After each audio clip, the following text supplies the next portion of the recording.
No, we don't work on hunches, right? You can't assume anything. I'm not, Judge. I'm saying that he saw the emergency lights were activated and he ran away from the police officer. Did he tell him to stop? No, Judge. Yeah, no. Yes, Judge. Okay, good morning, Mr. Alexander. We're in front of you today. Studio microphone, right out the gate. Notice the judge grilling the officer here. Did you tell him to stop? That's not just nitpicking. In law, evading arrest requires a clear lawful command to stop. If the officer never said the magic words, the whole charge starts wobbling. This is why courtroom drama isn't about hunches. It's about the letter of the law. On a evading case, Judge, I want to see if you'd hear PC on this one. Okay. Oh, he has a fugitive case too. Yes, I was appointed previously on the fugitive. It's out of Mississippi, but he's got an evading, which we're dealing with today. Okay, and he's got an open burglary of habitation. Yeah. Okay, all right, so Mr. Alexander, you're charged with evading arrest or detention. You're facing up to a year in jail and or a $4,000 fine. We're going to do probable cause. You have the right to remain silent. Anything you say can and will be used against you. You have the right to have an attorney present. If you cannot afford one will be appointed to you, sir. Yes, sir. Okay. On February 20th, 2025, at approximately 1:00 p.m., the officer was conducting a proactive investigation of a burglary of a habitation in Harris County, Texas. The officer was in plain clothes and driving an unmarked police vehicle. The officer saw an individual matching the description of the suspect caught on ring camera burglarizing a house. The individual is later identified as the defendant. The officers observed the defendant crossing a road where no crosswalk was provided. And then the plainclothes officer advised a marked police unit to stop the defendant and ID him for the traffic violation. The officer approached the defendant in the marked police vehicle with emergency lights active. Okay, pause here. Lights are flashing. Guy bolts. But the legal wrinkle? The officer was in an unmarked car and plain clothes. Ask yourself, if someone in regular clothes with flashing lights rolled up on you, would you immediately know it's a cop? The law requires clarity, not guesswork. That gray area is exactly what defense attorneys love to chew on. The defendant noticed the officer and began to run through an apartment complex. The officer drove into the apartment complex and the officer in plain clothes drove into the apartment complex and he was able to cut off the defendant and apprehend him. The defendant evaded for approximately 300 Did he even yards. tell him to stop? So, but he was. No, we don't work on hunches, right? You can't assume anything. I'm not, Judge. I'm saying that he saw the emergency lights were activated and he ran away from the police officer. Did he tell him to stop? No, Judge. Yeah, no probable cause. Gentlemen, both of you are charged with evading arrest or detention. You're facing up to a year in jail and or a $4,000 fine. We are going to do probable cause. You have the right to remain silent. Anything you say can and will be used against you. You have the right to have an attorney present. If you cannot afford one will be appointed to you. Okay. On February 20th, 2025, the officer dispatched the First Baptist Church. A caller stated that a white pickup truck parked behind the Baptist Church and two Hispanic males exited the truck and were walking around the property. The officer arrived on scene and observed one of the ground level windows open and a window air conditioner unit pushed in on the inside of the building. The officers then observed two Hispanic males exit the doors on the west side of the building. The defendants then turn and look at the officers and then run in the opposite direction for approximately 30 yards to C Street, run an additional 20 yards to First Street, and then turn and run an additional 30 to 40 yards. Due to the circumstances of the incidents indicating this was possible burglary in progress, with fleeing suspects who could have been armed, the officers drew their duty pistol and gave defendant Love Jr. several commands to get on the ground and allow him time to comply. He disregarded the command, so the officer took defendant Love Jr. to the ground. Defendant Love III ran around the building and then subsequently followed commands to lay on the ground. They were both contained.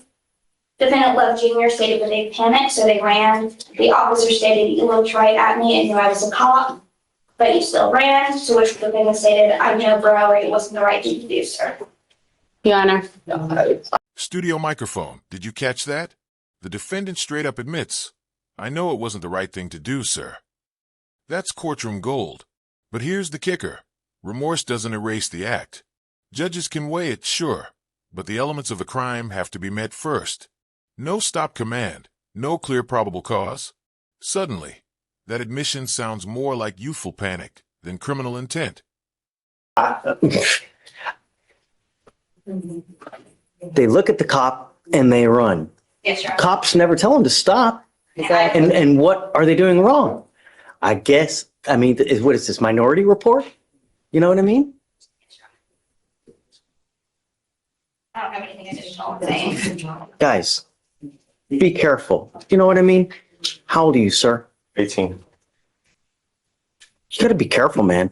When you start racking up convictions, life doesn't get easier, man. It gets so much more difficult. And the more convictions you rack up, you're only 18, man. Life doesn't get easier. You get bigger, fatter, you lose hair. It doesn't get easier. And the more convictions you get, the worse you make life. Life is all about money. And if you have money, then life is great. And you only get it with one thing. Studio microphone, oof. This is where the judge goes full mentor mode. And honestly, he's not wrong. At just 18, stacking up charges is like stacking bricks in your backpack. You're only making the climb of life heavier. Real talk. Ever notice how judges sometimes double as part-time life coaches? That's what you're hearing right here. This or this. Hard work or knowledge. Going around picking up cases, that's not the right way. Don't pollute. Do you understand? Sir. I'm going to find no probable cause on both of your cases. Thank you, Your Honor. Take a seat. Good morning, Miss Mary. Ma'am, you're charged with driving while intoxicated. You're facing up to 6 months in jail and or a $2,000 fine. We are going to do probable cause. You have the right to remain silent. Anything you say can or will be used against you. You have the right to have an attorney present. If you cannot afford one, one will be appointed to you, ma'am. Okay.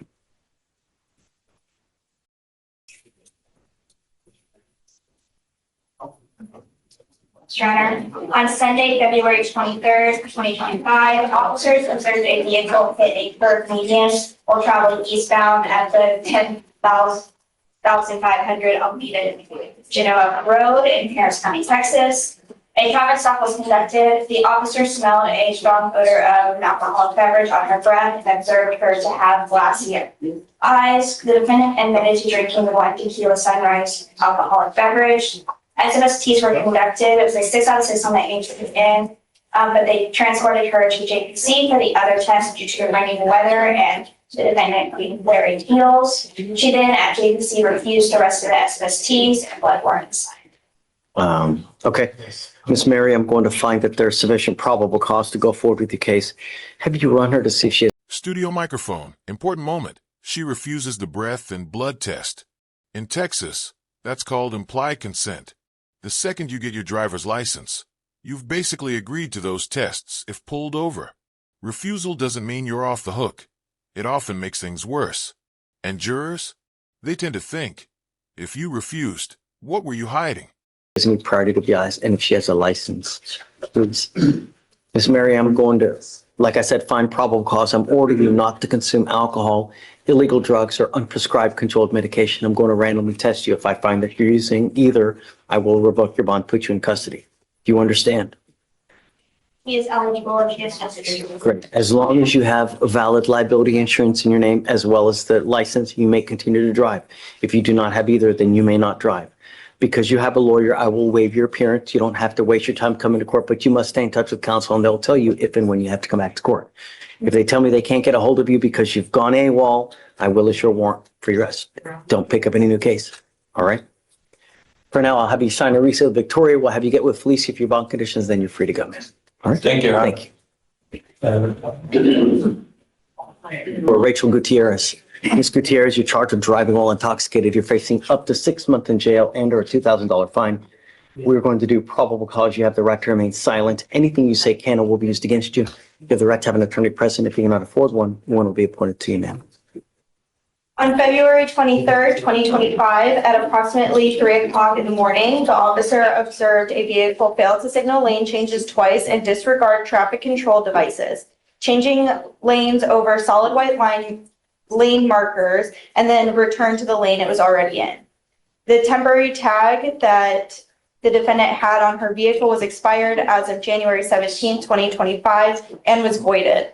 The officer continued to follow the vehicle, and the vehicle repeatedly failed to drive in a single lane despite another vehicle in front of it. The vehicle was also clocked traveling 60 miles per hour in a 50-mile-per-hour zone. A traffic stop was initiated. The officer made contact with the defendant driver, and she was identified by Texas driver's license. The officer observed red, glassy eyes and the odor of alcohol emitting from the defendant's person.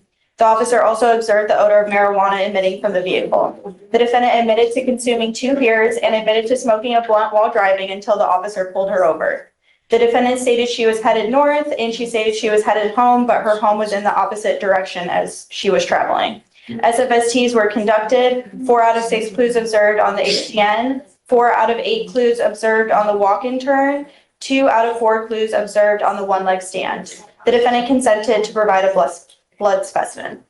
Okay. Any prior DWIs and can you? No prior DWIs, and her driver's license is eligible. Okay. Ms. Gutierrez, I'm going to find that there's sufficient probable cause to go forward with the case. I'm ordering you a condition of your bond not to consume alcohol, illegal drugs, or unprescribed controlled medication. I'm going to randomly test you. If I find that you're consuming either, I will revoke your bond, put you in jail. No more PR bonds. Okay. Do you understand? Ma'am, do you have the ability to hire a lawyer, or would you like to apply for a court-appointed lawyer? Fine. Okay. Deputy Miranda is going to give you an application. I'll have you fill out an application or sign a receipt. Victoria will get police you for your bond conditions, and then we'll take a look at your application. Okay. Please. Now, this is Mr. Mendoza. Yes, Joe. And we should have a attorney appearance on file. Let's see. I got it. You are Mr. Mendoza. Sir, you're charged with 2 cases. You're charged with driving while intoxicated. You're also charged with unlawful carrying of a weapon. On the DWI, you're facing up to 6 months in jail and or a $2,000 fine. On the gun case, you're facing up to a year in jail and or a $4,000 fine. We're going to do probable cause. You have the right to remain silent. Anything you say can or will be used against you, sir. On February 23rd, 2025, officer observed the defendant failed to stop at his designated stopping point in Harris County, Texas. The defendant was driving and stopped after the white stop line at the intersection when the traffic light was red. The defendant almost crashed into another vehicle before stopping, so a traffic stop was initiated. While the defendant was stopping, he ran into a chain link barrier that was blocking a private property. The defendant, the driver, was identified by his Texas driver's license and stated that he was coming from his sister's residence. The officer observed the defendant to have bloodshot eyes, slurred speech, and odor of an alcoholic beverage. The officer asked the defendant to exit the vehicle, and the officer observed him to be unsteady on his feet. The HGN was a 6 out of 6. The defendant was then detained. He advised that he had a handgun under the middle console. The SFSTs were conducted at the intoxication room, which was a 5 out of 8 on the walk-in turn and a 2 out of 4 on the one-leg stand. The DIC was read and he consented to breath, which came back to a .150 and a .145. Okay. Any prior DWIs and does he have a license? Your Honor. Studio microphone, yikes. That's nearly double the legal limit. 0.08 is the threshold, and he clocked a .15. And to spice things up, he had a handgun in the console. Now, driving drunk is bad. Driving drunk with a firearm? That's like playing life on hard mode, because suddenly you've got not 1, but 2 criminal charges stacked against you. And his driver's license is eligible. Okay. Mr. Mendoza, I'm going to find that there's sufficient probable cause to go forward with the case. I'm ordering you as a condition of your bond not to consume alcohol, illegal drugs, or unprescribed controlled medication. I'm going to randomly test you. If I find that you're consuming alcohol or illegal drugs, your bond will be revoked. You will go into custody. No more PR bonds. Do you understand? Now, you have a lawyer. Because you have a lawyer, I will waive your appearance, but it is your responsibility to stay in touch with them, and they'll tell you if and when you have to come back to court. For now, I'll have you go to Victoria, sign a reset. You'll get with Felicia for your bond conditions, and then you're free to go. No weapon.